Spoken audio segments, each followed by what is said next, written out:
From the NewsTalkSTL studios in St. Louis, it's the Right Mind Show with Todd Schowalter. On tonight's episode, John Sitilides, Katherine Mitchell, and the Right Mind Studio Band, Mitch Murphy and the Murphy Tones.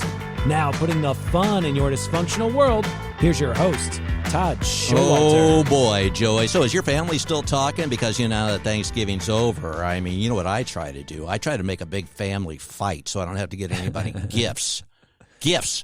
Yeah. You're thinking ahead. I do like that. Yeah. Our cheap family has switched to the white elephant theme where you buy one gift and then everyone switches around. You can't say that. It's an elephant of color. Okay. It's the, what is it, the Secret Santa, but everyone knows who they're getting, or I don't know how it works. It's like a raffle. It's so silly. Raffle Santa. And I'm not going to bring, because I'm excited. It's the holiday season. It's the holiday season. And, but the thing is, sometimes, depending on who you're dealing with, it can almost be like tax time, because are you obligated? Do you have to do this thing where it's like a $50 buy-in or something, or a $100 buy-in, and you get a name, and each, why not just say, we have that, okay? And so with certain parts of our family. And so, rather than, me say, okay, what do you want for $100? What do I want? I don't want anything. I have you, buddy, so I'm having a good time.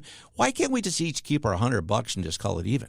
On the poor side of my family, it is a $30 buy-in. Yeah. On the rich side of my family, it's a $50 buy-in. Right. But what I try and do is get the thing with the biggest price tag on it and just leave it. So we'll go to Ross, Dress for Less, pick something up off the floor, because they don't have hangers there. No. And they leave the tag on, and it's like, this was $200 at one point. And the apple-bottom jeans from 2001? Yep. Here you go, Grandma. Your butt's going to be popping. Enjoy there, Grandma. Well, I tell you what I did. We talked about this, I think, a couple of days ago. You know what? I always, because I'm a very observational guy. Can you see that? That's like my eye there. Oh, it's got a twitch. It's a bit wonky. Yeah, a little bit wonky. Okay. Monocle just dropped on the ground, Scrooge. Oh, dang it. I stepped on it. Oops, sorry about that. Anyway, what I do is I always notice what everybody else is opening, okay? So when it comes time to, give them my $50, payoff or whatever it is, it may be some, crappy thing like a pot holder or something. I don't know. What I'm saying is there's always somebody that gets something a little spatial,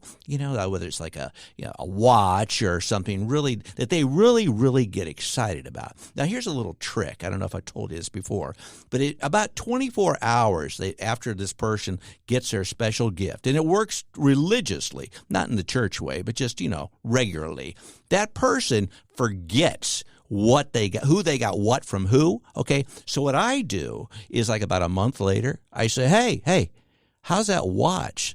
Oh, it's great. Oh, did you give it to me? Yes, I did. And they think I gave them the good gift when actually I gave them like a scratcher ticket. Hey, what's the grossest thing you had for Thanksgiving? I promised I wouldn't bring it up, so I'm going to. What? Did you eat anything? Did somebody bring, because we kind of have a potluck, like the host has the main dish, and then everybody brings something. But there's one particular person involved that always brings the same crappy dish that I can't stand. All right, let's name a color on 3. All right, this is the picture of the dish you're talking about. So 1, 2, 3, orange. Blue. Oh. What? I was thinking, was it ambrosia, that marshmallow junk? No. That jelly no. ambrosia? No, you weren't thinking the same thing? No. Blue. What's blue that you ate? No. Cranberry cones. Cranberry cones. Cranberry cones. It's like a dessert instead of pumpkin pie, which is like the go-to thing, okay? The go-to isn't, what? Pumpkin pie, maybe pecan, I don't know, but a cranberry cone? Who in the heck eats cranberries to begin with, much less in a cone? Have you ever had one of these? I'm Googling this right now. You're blowing my mind. A blue cranberry cone? I think first time I saw it, I thought it was a joke. This person's going to know exactly who you're talking about, because no one's ever said these words together. Yes, they are, Andy. Another Andy, but not Andy, the guy that's living in the love tunnel. This is another Andy that happens to be. I don't think he listens to the show. So there's got to be blueberries in there too. Go on. No, it's always like a purplish goo. Okay, and when you open, and the thing is, it's ungoogleable. This has never existed. You can't go. So this is like something that was an invention. A cranberry cone. Okay, and here's the thing. Oh, that was wonderful stuffing. Oh, the turkey was. What the hell is this? Oh, that's a cranberry cone. Everyone loves these. No, they don't. Maybe when I was 10, I found some type of novelty in it that I still never ate it. But for gosh sakes.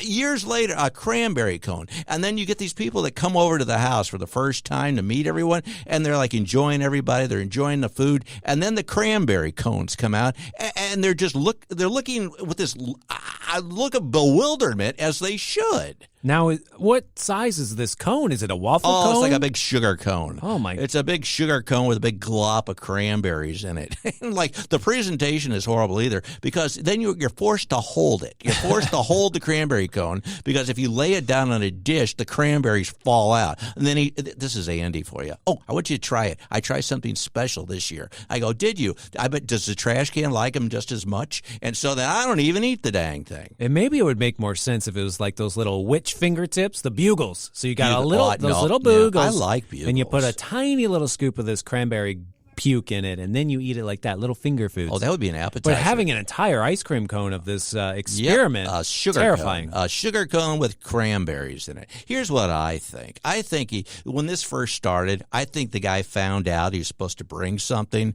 So, he probably just grabbed anything he possibly could. I'm glad it wasn't like a jar of pickles and whipped cream, although that probably would have been better than cranberry I think that's cones. an ambrosia for sure. Yeah, I think so. But anyway, that's what I hate. What do you hate? I'm angry now. Do I sound angry and testy? You do sound testy. Sorry.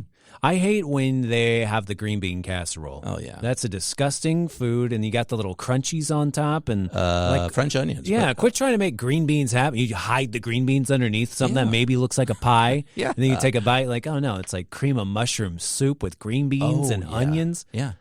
Disgusting. And then you can't even slice it or anything. It's always a big scoop of drippy goopy. Oh, droopy goopy. It's like a cranberry cone. Mm-hmm. A droopy goopy. That's what they should have called the cranberry cone. Did your mom ever have one of those looks that she just gives you? It's almost like it's a contorted look, like you think she's having a stroke, but she's just kind of mad.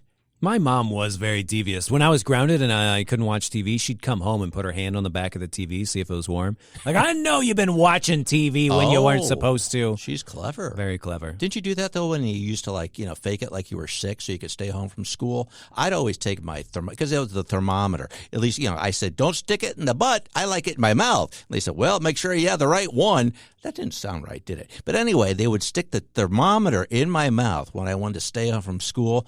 And inevitably, it would be early in the morning, so they'd be rushing around doing something, not noticing that I'm sticking the thermometer right next to the light bulb next to my bed.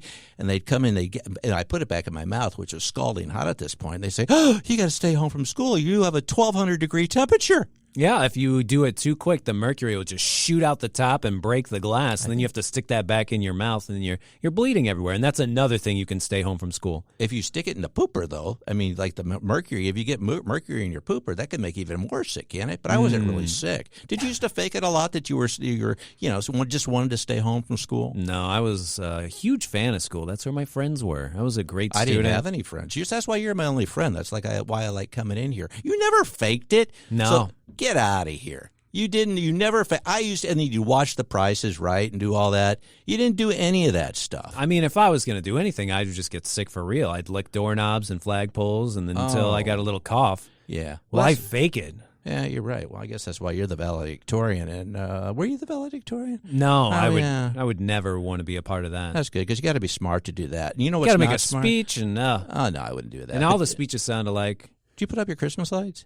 No. Why would I do that? I don't know, because it's like Thanksgiving's over. You got to get them up right away. Now, it seemed like your wife, she wanted to have the Christmas decorations up by the time everyone comes over for Thanksgiving so that they can see your house in the best light. But other people have a rule that say no Christmas decorations till after Thanksgiving. So I guess as the host of the big dinner, it is conflicting. She does want her house to look pretty. What do they call that? Pre-decoration, acculation or something? I don't know what it was, but it was when you put your decorations up early. There's maybe a classy way to do that with just candles, in the window or something, and not have an actual tree in the living room.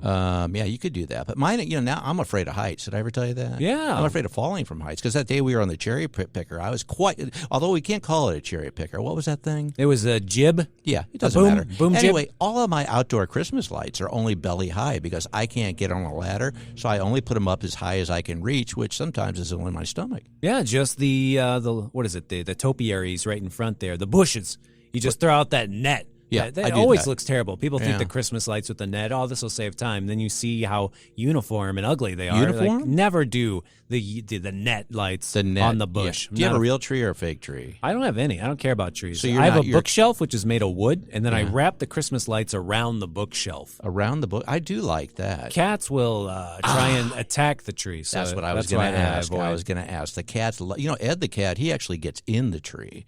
In the tree, he climbs up, but now he's getting older. So you'll just, you're saying, oh, isn't it wonderful? It feels so Christmassy. And you hear, wow, and it's like Ed up in the middle of the tree. And now he won't come down. We had to call the fire department to get him down. Because you only could reach up to your waist. That's all I can do because, I'm afraid of heights and I don't want to fall from heights. Yeah. Have you done the, what is the big thing they say on it? What is it on Amazon? It's like, what is it? Cyber Monday? Yeah, I think their phone sex operators are real cheap on Monday. You can call up and get some cyber action. Get some cyber. I do that, as a matter of fact. We're all over the board here. It must be all that cranberry. Your AI girlfriend, is she invited to Thanksgiving? Cone. Yeah, who? Your AI girlfriend. AI girlfriend. No, the one that actually says nice things back to you when you ask her a question. Yeah, well, I do. Like whenever somebody calls me, like a phone solicitor, I always go, who is this?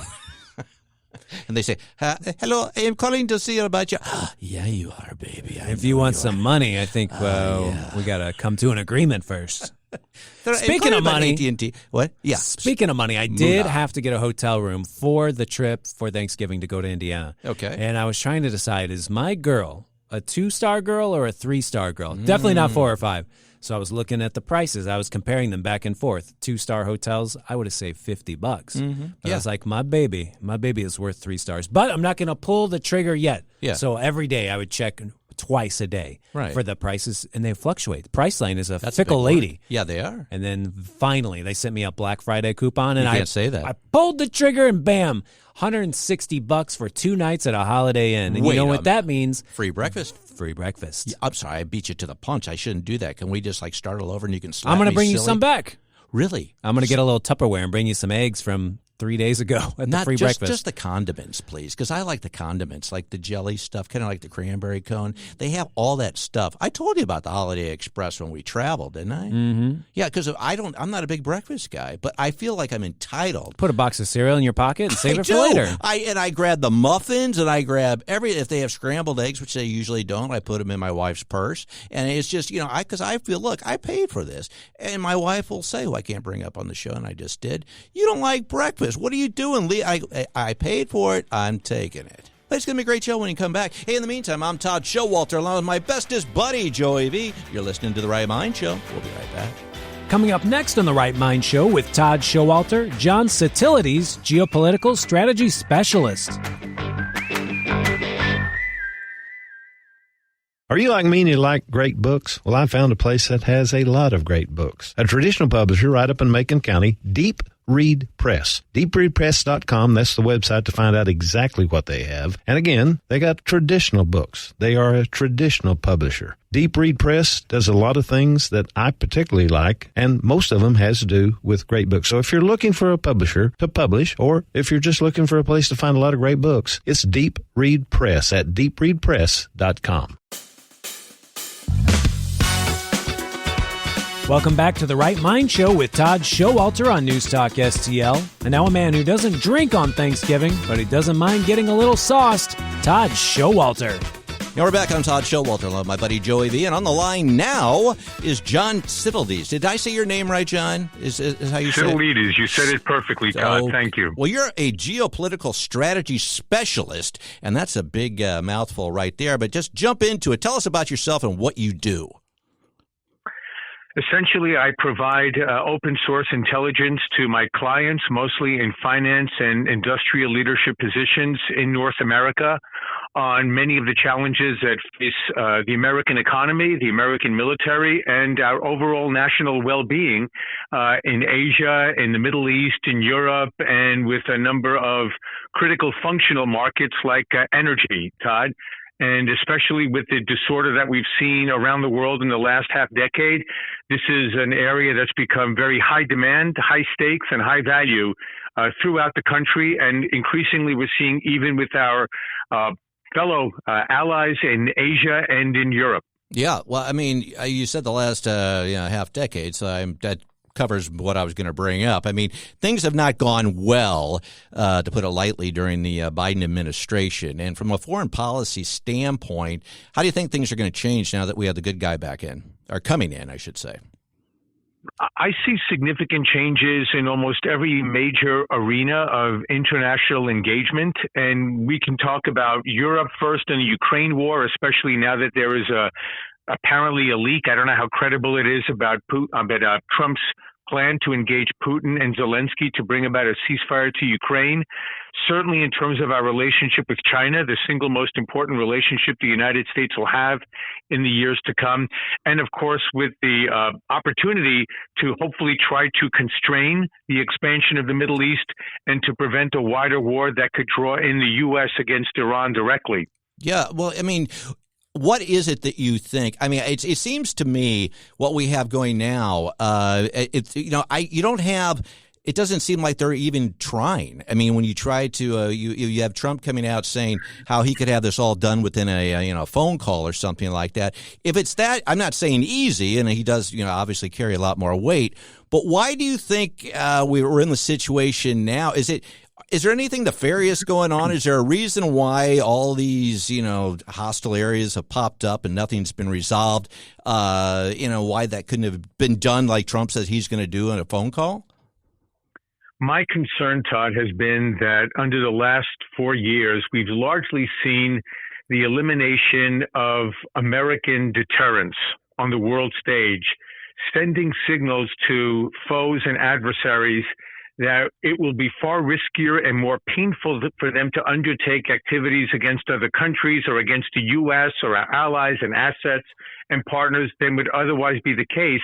Most people point to the humiliating abandonment of Afghanistan in the summer of 2021, sort of the first signal that America would not stand by its commitments and its allies and partners. And that was kind of the signal to Putin that he could move into Ukraine several months later. But I would rather, Todd, go back several months to the very beginning of the Biden administration when Antony Blinken, the Secretary of State, and our National Security Advisor under Joe Biden, Jake Sullivan, met with their Chinese counterparts in Alaska to sort of open up a new, quote unquote, a new era in U.S.-China relations.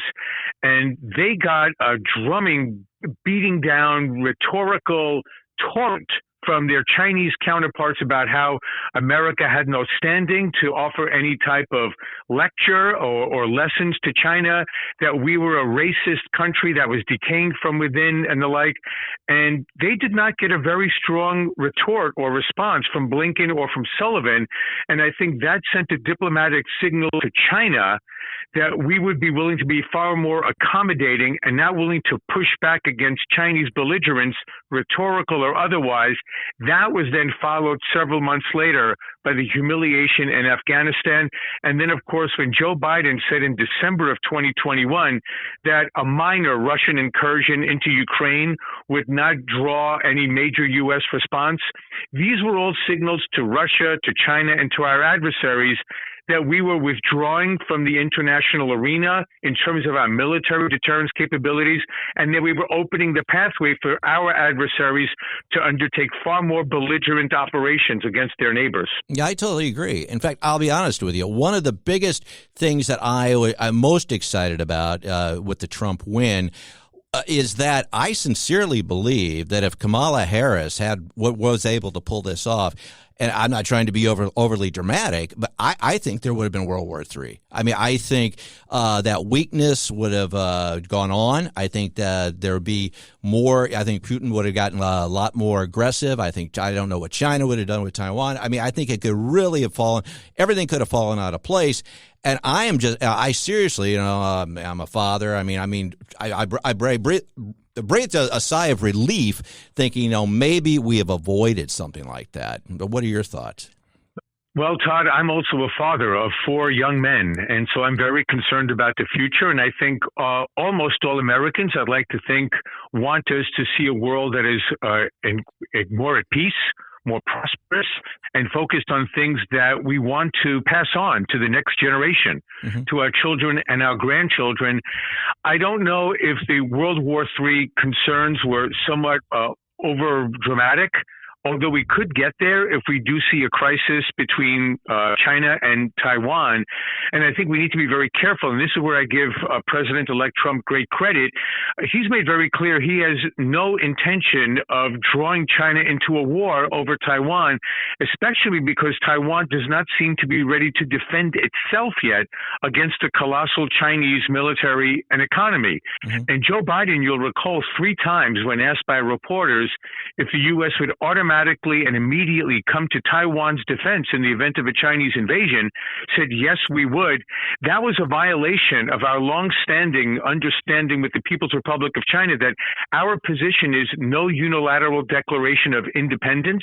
Of course, we also want to see no Chinese invasion of Taiwan, that there be a peaceful resolution of that dispute between the two entities. But every time Joe Biden said we would come to Taiwan's defense, White House staff had to walk back his statement and basically tell the public, the media, and of course the Chinese and our adversaries around the world that the president's statements do not reflect U.S. policy. Think about that. No, for I know. You're exactly right, and that goes back to what we were talking about. Now, do you think could that just be negligence, or could it be something again more nefarious? Because I mean, I understand. I mean, he's never been the sharpest knife in the drawer, but at the same time, you had to think with advisors and different people to say, hey, before you go out there and spout this off, we're not going to do this. I mean, why? How could he have even put us in that kind of a situation to begin with? I can't read Joe Biden's mind. I have no idea why he would say what he said. But look, along the same lines, we have former Secretary of State Mike Pompeo, who several months ago gave a speech here in Washington, D.C., and called on the United States to officially recognize Taiwan as an independent nation state. If you want war with China, that's how you do it. It's the same way that we kept pushing Ukraine as a NATO ally when Vladimir Putin made very clear since 2007 in public speech after public speech, we have one red line with NATO, no Ukraine membership. And we kept pushing the envelope. And a few days before the invasion by Russia of Ukraine in February of 2022, Kamala Harris, as vice president, said, yes, we fully support Ukraine's membership in NATO. 5 days later, the Russian tanks rolled in and we were unable to stop them. So we need to be very careful about how we're dealing with these adversaries that do have great influence in their parts of the world. And I think what you'll see under a Trump administration, Todd, is not so much a capitulation to these adversaries, but a recognition of geopolitical reality. Russia is a far larger and more powerful country than Ukraine. Ukraine is not going to defeat Russia in a war. Ukraine's already been destroyed largely. It's going to cost $500 billion to ever rebuild that country. It'll take decades to do so. The European Union doesn't have $500 billion. The U.S. does not have $500 billion. The Chinese may, but do we really want China rebuilding Ukraine in the heart of Europe? So we need to think about the second and third order consequences of these types of positions that we've taken in the past. And that's why I think a Trump realism can help bring about a balance of power in Europe, in the Middle East, and in Asia, and bring about a greater equilibrium like we had before 2021. Yeah, no, I totally agree. And then going back to Ukraine, I mean, you hit it on the head there. I mean, there is no way they're ever going to defeat Russia. And to be throwing billions of dollars into a losing battle, to me, I thought, even a kid on the street would think, what the heck are they doing? I mean, it just didn't make any sense. It doesn't make any sense. And so, again, that's just another reason why I'm glad we're going to be moving in the direction that we are. Now, you brought up something about energy and how that's going to be a factor. Go explain that a little bit. Well, I think energy is going to be a very important factor in our relations with all of the major powers, because one looks, first of all, at how Europe has learned a very difficult lesson that you do not become dependent for your economic and military and social well-being on a hostile authoritarian regime, as in Moscow. And so when Russia invaded Ukraine, and then we had the cutoff of Russian oil and gas to Europe, this became a very, very difficult proposition for a number of countries that have their own energy resources, such as the United Kingdom, sitting on huge shale gas reserves. But because of this ideological commitment to net zero carbon emissions by these artificially constructed target years of 2035 and 2050. I mean, Todd, do you ever notice how these target years always end in 0 or 5? Right, yeah. The laws of physics and the laws of economics don't care about politicians' targets. And so Europe let itself become completely dependent on Russia. They went through very, very scary situations the past several winters, and it was American liquefied natural gas shipments across the Atlantic that saved the European Union societies over the last several winters. So they're very fortunate that we're resilient. We are the greatest producers of oil and natural gas in the world, and therefore the greatest exporters of oil and natural gas. And I think now, when we're looking at what's happening in technology, Todd, with the advent of artificial intelligence, Bitcoin mining, cryptocurrency, the need for data centers, there's going to be skyrocketing demand for electricity that weather-dependent, unreliable, intermittent solar and wind simply cannot provide. And we also need to be very mindful that solar panels and wind turbines in the global markets are essentially dominated by Chinese firms. Mm-hmm. So why would we in North America, the U.S. and our Canadian neighbors, and our allies in the European Union willingly become dependent on the Communist Party of China for solar farms and wind turbines under hundreds of billions of dollars of taxpayer subsidies for intermittent, unreliable energy? We see it in Europe now, where Germany, the economic powerhouse of the European Union, is deindustrializing before our very eyes and exporting factories and laying off tens of thousands of industrial workers because energy is unaffordable in Germany today.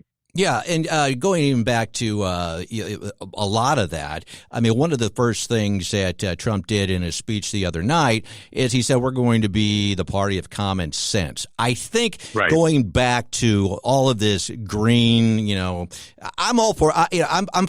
Look, I would love, I want the planet to be, a healthy, clean place. But a lot of these things that you mentioned with the timelines and things like that, from a common sense standpoint, you got to look at this stuff and say, come on. I mean, look, unless everybody gets on board, unless all these pieces fall into place, this isn't going to happen. And in the meantime, we're cutting our noses off. You mentioned, in Europe, they could have frozen to death. Why? What is it so hard? And I'm really hoping things change here quickly. Why? What is it? Why cannot people just not see that? Because a lot of this eco-radicalism has become almost like a religious cult, right? I mean, if one simply looks at the data, Todd, right, we talk about an energy transition. And if transition means that we're layering new forms of energy on top of existing scalable, affordable, reliable energy like oil and natural gas and nuclear energy, that's fine. But if by transition somebody thinks that we're going to be substituting or replacing fossil fuels with renewable energy anytime in the next several decades, that is utterly utopian and delusional. Look at what's happening in China. They're building a new coal plant every week. Mm-hmm. They're going to build 130 nuclear plants between now and 2035. The Chinese and the Indians, looking to develop their economies, are putting more carbon into the atmosphere than we're saving here in the United States and in Europe with this ideological commitment to green energy. So, yes, maybe in 2072 or 2093, we'll be more dependent on renewable energy forms or even new breakthrough technologies that we're not aware of today. But even the Biden administration, Todd, in 2022 predicted that in 2050, oil and natural gas will still provide for 3/4 of overall energy consumption in the United States. So why are we spending $350 billion, maybe hundreds of billions more in tax credits and subsidies for solar and wind when we have all of this abundant fossil fuel and potential nuclear energy to make us even more energy independent and resilient in the years to come? Exactly right. And again, it comes down to common sense. And I don't know if their party doesn't have any common sense or everybody behind all these green initiatives and things like that. John Kerry, don't get me going on him. It's like there's just they're immune to logic, and it just doesn't make any sense at all. Well, we're down to our last couple of minutes. Tell us a little bit more about what you do and how you help others, and also what do you think? From we're talking timelines here. What do you think? What can we expect in the first year or so of Trump's presidency? New one. Yeah, great question. First of all, as I mentioned earlier, we're seeing the first hints of what a possible Ukraine ceasefire might look like. I don't think it's going to be the end result, but he's sending out feelers first to Putin saying, we're going to continue arming Ukraine and providing for Ukraine's self-defense. But Russia will largely keep most of the land that it is occupied because there's no realistic scenario under which the Ukrainian army wins that land back. No NATO membership for Ukraine for 20 years, and Europe pays for a demilitarized zone and sends its soldiers there because this is central to Europe's security, not America's. We're not threatened directly by Russia's invasion of Ukraine. This is a European security problem. They pay for the deployment of European soldiers to man a demilitarized zone. And we'll see if this is the beginning of some type of an arrangement between Putin and Zelensky. And I think Trump would like to have this issue resolved before he's inaugurated. So the Ukraine issue is off the map for him. With the Middle East, I think you're going to see a restoration of maximum sanctions against the Iranian regime. It worked in 2018, 2019, 2020. He starved the Iranian government of the ability to sponsor international terrorism and to fund these proxies like Hamas and Hezbollah and the Houthis that threaten not only Israel, but have now cut off global shipping in the Red Sea. 10 to 15% of global shipping has been cut off, and no one is doing anything about it because we're too afraid to go full on against the Houthis to open up those shipping lanes again. And then I think with Asia, that's going to be the axis around which strategic relations will develop and emerge in the years to come, Todd. I think Xi Jinping lost the trust of Donald Trump when they let the COVID virus spread around the world after they knew that it infected their population in Wuhan, and they encouraged Chinese people to travel around the world from Wuhan while they protected the rest of their country. I think it's going to be a much tougher policy towards China on trade, on technology. Jake Sullivan spoke about a small yard with a high fence in terms of protecting our advanced technology. I think we're going to expand the technologies that we're going to deny the Chinese so that we slow down their economic and technological prowess. And I think ultimately we're going to see a very strong deterrent capability with the U.S., Japan, the Philippines, South Korea, and our allies like Australia and New Zealand sending very strong signals to China. Take these kinds of military operations in the Indo-Pacific at your own risk. But we are back with our allies, and we have to constrain the Communist Party of China, which thinks it's going to dominate the Asian economy and therefore half of the global economy because of the lack of American deterrence that they experienced under the last several years. It's a lot to take in. Overall, though, I think it's going to be a safer world. What do you think? I think we're going to be moving in the right direction because we're going to be demonstrating American strength, American vigilance, American deterrence. And I think toughness, and here's what's very interesting, the unpredictability of Donald Trump, kind of like a Nixon strategy, that he's so crazy that our adversaries can't predict what he's going to do. And that is a great way to constrain their belligerence and their willingness to take risks. They can't predict what Trump will do, whereas their prediction was that Biden would pretty much step aside and let them do whatever they're doing because under Biden, our primary objective was de-escalation. De-escalation means you're not willing to make it risky for an adversary to take steps. That gives them the greater freedom to operate and to conduct malignant operations against our allies and our interests. Okay. A lot of great stuff. A lot of stuff to think about. You've been fantastic to talk with. I hope you'll join us again. If somebody wants to get in touch with you, how would they go about doing that? SITILIDES.com. And thank you so much, Todd, for giving me the opportunity to share my insights and perspectives with you and your audience. Well, there's a lot more I'd like to talk with you about if we have the time, but we'll do it again in the near future. How's that sound? You got it. Okay. We'll do it again. Call anytime. Thank you so much. Thanks, John. Have a great day. You too. Bye-bye. Wow, there's a lot to talk about and think about. I mean, he has a lot of stuff. I mean, I don't think people understand, Joey, how on the world stage we've been perceived. And even the people that I talk with, like as you know, I work with some people in Germany, they have this misconception about Trump, how he's a wild fascist dictator and all of it, and how we're all going to go to hell in a handbasket now. And it's just not true. I think he brings more stability to the world than people realize. And I want to know what you think about that. Yeah, John Sitilides, he is a geopolitical expert. He knows everything that you brought up, he had an answer for immediately. I know. And I would have brought up the fact that these North Korean soldiers, Right. they're fighting over in Russia now against Ukraine. Yeah. And they have been addicted to pornography. It's their first time with unlimited internet. Oh, yeah, and really? they are having a hard time with their itchy trigger fingers. Yes. A hard time with itchy fingers. Exactly. And I don't know what John's thought is on that, but I mean, I don't think our American soldiers would have that problem. Well, I I tell you what. Told to go fight in someone else's war. When you're getting ready to nuke the world and all of a sudden Miss October falls open in your lap, I mean, maybe that is a deterrent. I didn't think about that. Mm-hmm. And then they're having a hard time with itchy fingers. That sounds like it could be contagious. I think there's penicillin for that. Do they have that in North Korea? I think so. I mean, the Korean person is much smaller than a Russian soldier, so I think Right. their clothes aren't even fitting. They just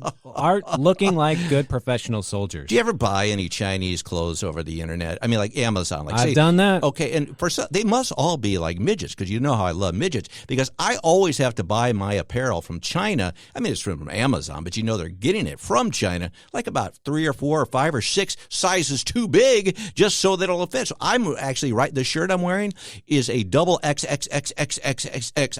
I could keep going. L large shirt, okay? And normally I'd just be wearing a large. Isn't that something? And it fits you great, especially you do that secret that models do when Yeah. they get clothes right off the rack. Oh, they I have do. clothespins just up and down their back. I So know. at least from the front, you look great. Well, I just like having clothespins anyway, in case, I need to, pin something up. You soil your pants or something because Did of you all the hear- anxiety did you watching hear the about that? election results come in. You got Yeah. clothespins right there to hang them up. Yeah, we weren't going to bring that up, but I will later. Hey, in the meantime, on Todd Schowalter with my bestest buddy, Joey B. This is The Right Mind Show. We'll be right back. Coming up next on The Right Mind Show with Todd Schowalter, author Katherine Mitchell on surviving World War II and why she voted for Trump.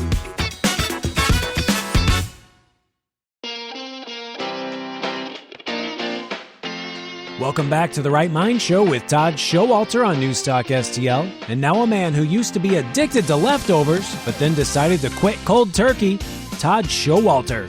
And we're back. I'm Todd Schowalter, along with my buddy Joey V. And on the line right now is Katherine Mitchell. She's a World War II survivor, and she's an author. And she's also going to talk about why she voted for Donald Trump, because she's smart. Right, Katherine? How are you? Thanks for joining us. You bet, you sweet Dippy. So you tell us a little bit about yourself. You're a World War II survivor. Were you in the United States, or where are you actually from? No, I'm actually from Hungary, from Budapest, Hungary, Okay. and I wasn't active in the World War II. I was a child. Okay. But what happened was, because I was deeply affected by all those crazy things going on during my formative years, I become a pretty strange or different person because of my reactions in general to most anything. And that's why people asked me to write about myself and write this book. So I wrote this book, and that made me almost recognizable. I'm almost there, still working on it. Okay. But and it's sort of like, it turned out to be almost a motivational thing, because when you live as many years as I have, and you do it seriously and take it seriously, you can achieve even if you don't become famous. Sure. And that was pretty much what made me now, for my adult years, or the golden years. Gotcha. Well, the book you wrote is called From Budapest to Hollywood, Searching for the Promised Land. Now, you are a Hollywood agent, correct? I was an agent for several years. I shouldn't have been. I wasn't terribly good, but I was That's what I used to say to my agent. I was enthusiastic, and people have a hard time turn away enthusiastic people. Mm-hmm. You know, when you believe in something and your face is shining and say, you got to try this actor or die, it worked. All my actors ended up, my first year out, ended up becoming members of the Screen Actors Guild, which was the essential first step. Sure. And I was very proud of that, because I was only here in this country a few years. I spoke maybe 20 words of English, but it was the enthusiasm that got me in those doors. Mm-hmm. You know, that was something that you do when you believe in what you're doing. No, I agree. If you're positive, that gets you far because, who wants to deal with somebody negative? Now, you said you came from Budapest and you obviously came legally. One of the things that you wanted to discuss was you're a big supporter of Donald Trump because of his immigration policies. I don't see why anybody wouldn't be a supporter of that. But what are your thoughts on Donald Trump's immigration policies and why you support them? Well, definitely, based on my experience, and I was a refugee from various countries up for a couple of years here and there, and my final refugee dome was in the United States.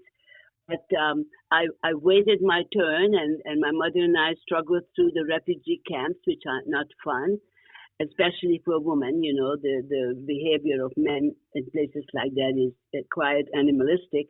But we did manage and made it over here, and we were told that you are in this country and now you learn English and go to work. And 2 weeks later, we were in night school learning English, Mm-hmm. and that was not a question. Nobody said, "Oh, Catherine is here. Let's everybody learn Hungarian." It was the thing to do. You are in America. This is an English-speaking world. And go for it. And we did, and I was very intent on learning it well. It was important to me that I don't sound like an idiot because people deal with you differently when you don't sound like an idiot. Mm-hmm. And I understood all that as a young person. And I think that using power, I understood power. I've been on several sides of history in the very first 20 years of my life. And power works.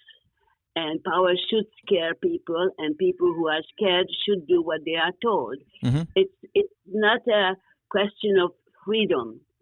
It's a question of rules have to guide the world. People Sure. can't just wake up and say, "Well, that's not my rule."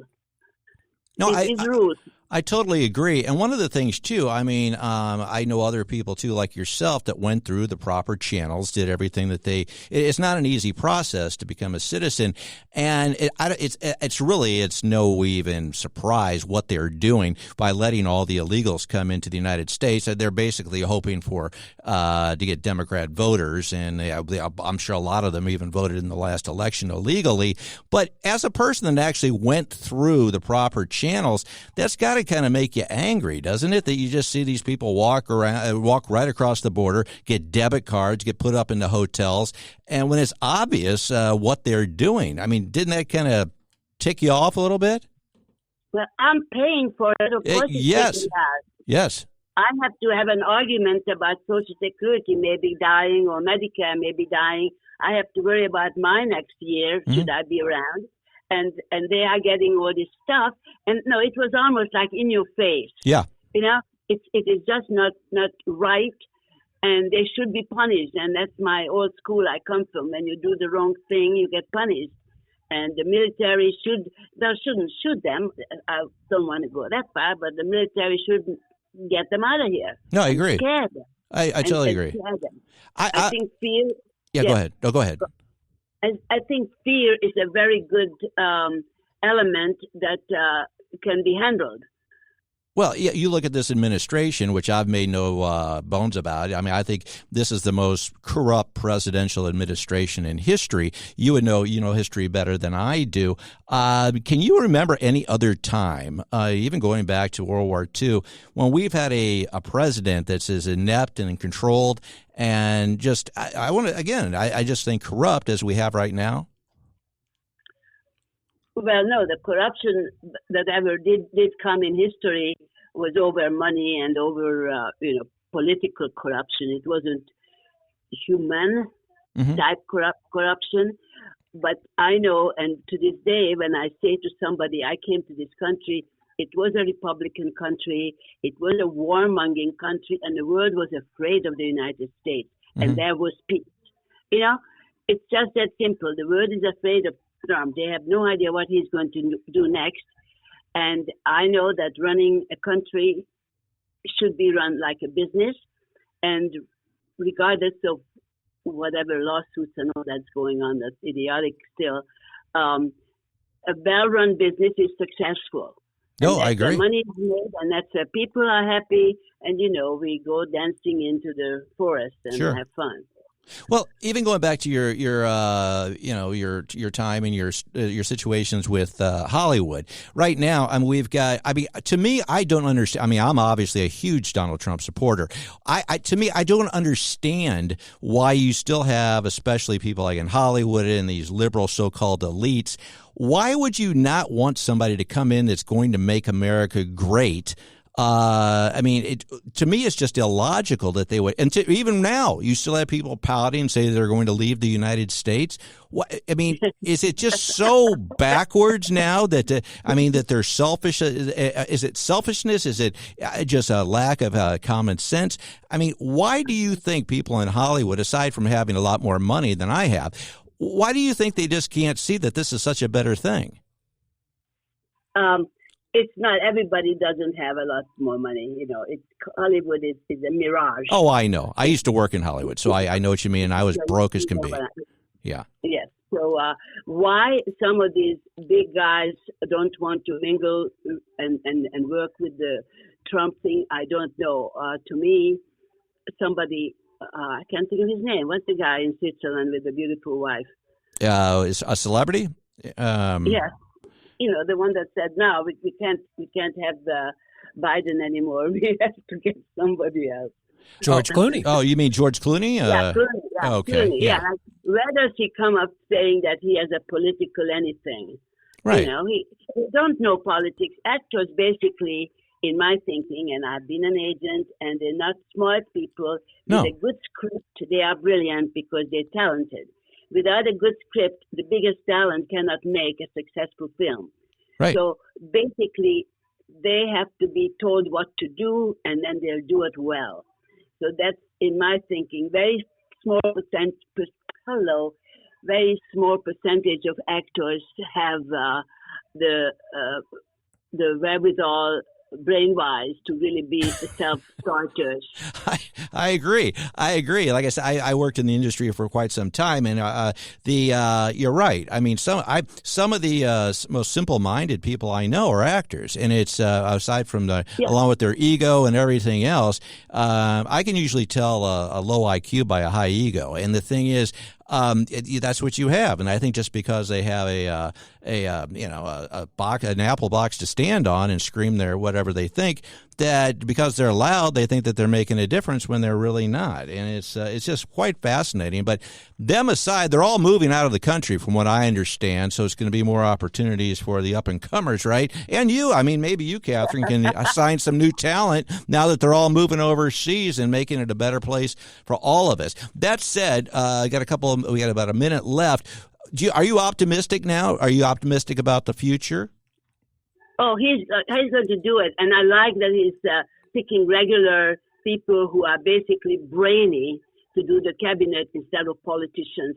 I have lost all interest in politicians as in actors. They don't think for us, they think for themselves. Mm-hmm. And that's basically, politics used to be an honorable place. Right. And it's not. So I'm very glad that, and I hope that most of them, except for Getz, I didn't think Getz should be in that position. I think that getting regular thinking people is the right way to go. Well, what about your book? Before we go, is your book for sale now? Or are you still working on it? Oh, yes, definitely, big time. It is. It's on Amazon. Okay. And it is called From Budapest to Hollywood. And it's a romantic title, but it's a very hard story that I have lived. My website is KatherineMitchellAuthor.com. KatherineMitchellAuthor.com. And your book is From Budapest to Hollywood. From Budapest to Hollywood, that sounds like a great name for a movie. Now, if I do want to come back into the business, do you think you might want to be my agent? I would definitely want to study your field. I don't know your field. I only you just say yes. I would do my homework. Yes, I would do anything you need, Todd. Thank you. That's all I needed. That's why you're the best, and I'm going to have you on every single show. All right, I'm here. All right. Well, thanks so much for joining us, Katherine. I look forward to the next time. And I encourage everybody to go get her book, From Budapest to Hollywood. It's on Amazon. Go get it now. Katherine Mitchell. Thank you very much. Thank you, Todd. All right. Bye-bye. Bye.